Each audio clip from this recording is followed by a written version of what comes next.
Hello दोस्तों, नमस्कार। हम इसके आगे पंक्तियाँ और सूक्तियाँ और रचनाएं पढ़े हुए हैं, जो कि ये पीडीएफ है अशोक स्वामी सर की। वो पीडीएफ से प्रिंट आउट निकाल के पढ़ा रहे हैं, ठीक है।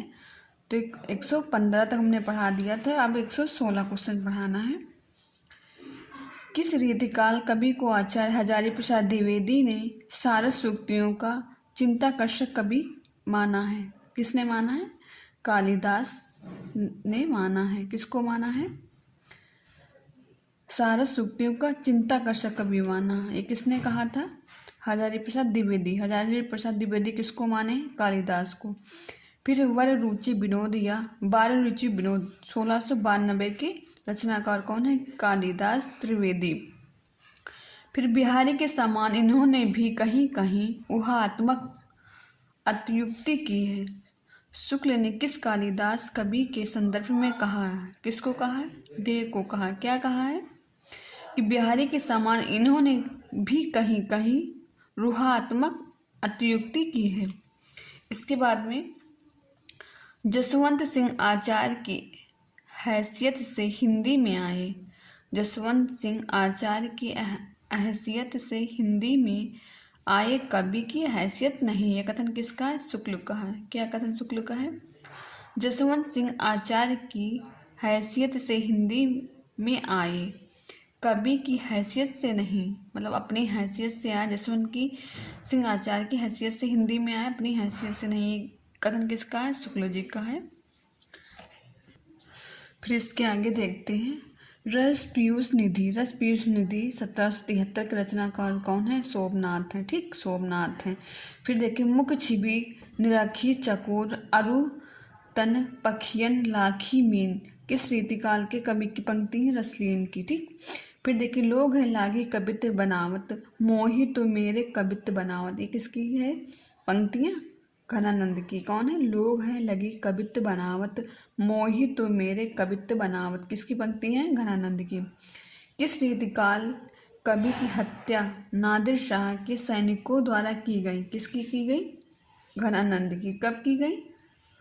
नादिर शाह सैनिकों की हत्या। तो ये क्वेश्चन पूछा गया अक्सर पेपर में है। रीतिकाल कवि की हत्या नादिर शाह के सैनिकों द्वारा की गई थी। हत्या की गई थी किसकी? घनानंद की। किसके द्वारा? नादिर शाह के सैनिकों के द्वारा। ये किस काल में आएगा? रीतिकाल में आएगा। रीतिकाल कवि घनानंद है। फिर किसने घनानंद को ब्रजभाषा का मर्मज्ञ कवि कहा है? किसको कहा है? रामचंद्र शुक्ल को कहा है। घनानंद को क्या कहा है? मर्मज्ञ कवि। किस भाषा में? ब्रजभाषा में। ये कौन है? घनानंद। ये घनानंद को किसने कहा मर्मज्ञ कवि? शुक्ल ने। फिर प्रेम की पीर ही को लेकर इनकी वाणी का प्रादुर्भाव हुआ। प्रेम मार्ग का ऐसा प्रवीण और धीर पथिक तथा जवादानी का ऐसा दावा रखने वाला ब्रजभाषा का दूसरा कवि नहीं हुआ। घनानंद के संदर्भ में यह उक्ति किसकी है? रामचंद्र शुक्ल की। ये किसकी लाइन थी? रामचंद्र शुक्ल की। फिर देखिए किस रीतिकालीन कवि ने रेखता या उर्दू में कवित्व लिखे हैं? रीतिकालीन में कवित्व ने रेखता या उर्दू में कवित्व लिखे हैं। किसने लिखा? रसलीन नहीं, आलम है। कौन है? आलम। रीतिकाल आलम किस कवि के हैं? रीतिकाल के कवि हैं आलम। फिर रेखता या उर्दू के भी कवित्व हैं। कौन? आलम। ब्रजभाषा के श्रृंगारी कवियों की परंपरा में इन्हें अंतिम प्रसिद्ध कवि समझना चाहिए। शुक्ल ने किस रीतिकालीन कवि के लिए कहा है? द्विजदेव के लिए कहा है। किसमें कहा है? रीतिकालीन कवि हैं। रीतिकालीन कवि कहाँ के हैं? द्विजदेव के हैं। फिर देखिए इनकी कविता श्रृंगारी है परंतु प्रेम की उच्च भूमि पर नहीं पहुंची। इनकी कविता श्रृंगारी है परंतु प्रेम की उच्च भूमि पर नहीं पहुंची। बिहारी के बारे में उपयुक्त कथन किस आलोचक का है? रामचंद्र शुक्ल का है। फिर देखिए आगे इनका एक एक दोहा हिंदी साहित्य का रत्न माना जाता है। बिहारी के बारे में यह कथन किसका है? रामचंद्र शुक्ल का है। क्या है? इनका एक एक दोहा हिंदी साहित्य का रत्न माना जाता है। बिहारी के बारे में कथन किसने कहा? शुक्ल ने कहा है। फिर बिहारी मुक्तक साहित्य के बेजोड़ कवि हैं। कथन किसका है? विश्वनाथ का। कथन किसका है? विश्वनाथ का। क्या कथन है? बिहारी मुक्तक साहित्य के बेजोड़ कवि हैं। कथन किसका है? विश्वनाथ का। फिर आगे देखते हैं।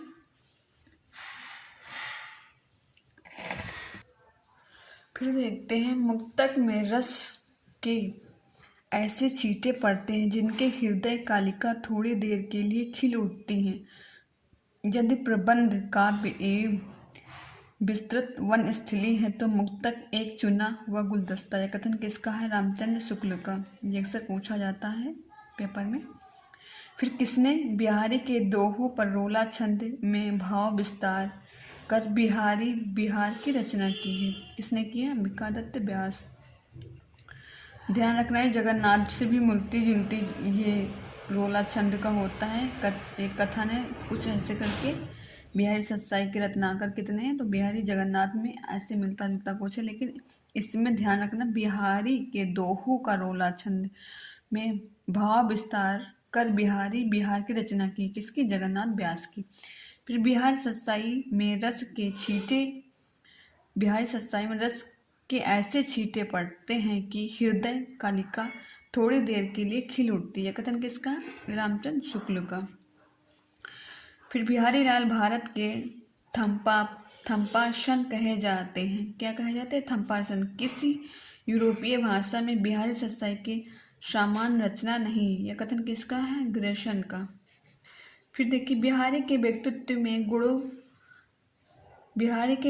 में तीनों गुणों प्रतिभा, अध्ययन, अभ्यास तीनों का समन्वय मिलता है। कथन किसका है? गणपति चंद्र गुप्त का। किसका है? गणपति चंद्र गुप्त का। फिर देखते हैं आगे, कृपाराम की हित तरंगड़ी के रचनाकार कौन है? कृपाराम। इनका सन क्या है? इसका 1541 में हित तरंगड़ी लिखी गई। तो रचनाकाल क्या है? 1541। रचना किसकी है? कृपाराम की। कृपाराम की हित तरंगड़ी रचनाकाल क्या? 1541। निम्नलिखित में से सोमनाथ की रचना कौन नहीं है? कौन नहीं है? विष्णु पुराण भाषा। ये है किसकी? आप लोग कमेंट में बताइएगा। सोमनाथ की रचना और कौन कौन से? रस पीयूष निधि है, सुजान विलास है, श्रृंगार विलास है। ठीक। फिर देखिए, भिखारी दास की रचना कौन सी नहीं है? छंदसार संग्रह नहीं भिखारी दास की। है कौन कौन सी? काव्य निर्णय, रस सारांश, श्रृंगार निर्णय। तो यहाँ देखिएगा, भिखारी दास की श्रृंगार निर्णय है और सोमनाथ की श्रृंगार विलास है। तो ध्यान देना, श्रृंगार विलास सोमनाथ की, श्रृंगार निर्णय भिखारी दास की है। ठीक। फिर आगे देखते हैं, निम्नलिखित में सुमेलित कौन नहीं है? कौन नहीं? छंद विचार पिंगल चिंतामणि त्रिपाठी की सही है। जाति विलास देव, ये भी सही है। छंदोवर्ण पिंगल भिखारी दास, ये भी सही है। रस रहस्य मतीराम का नहीं है। किसका है? आप लोग बताइएगा। फिर असंगत युग्म पहचानिए। रसिक रंजन कुमार मणि भट्ट का है। फिर पद्मभरण पद्माकर का है। काव्य विलास प्रताप शाही का है। अंग दर्पण है किसका? ये भी कमेंट में बताइएगा।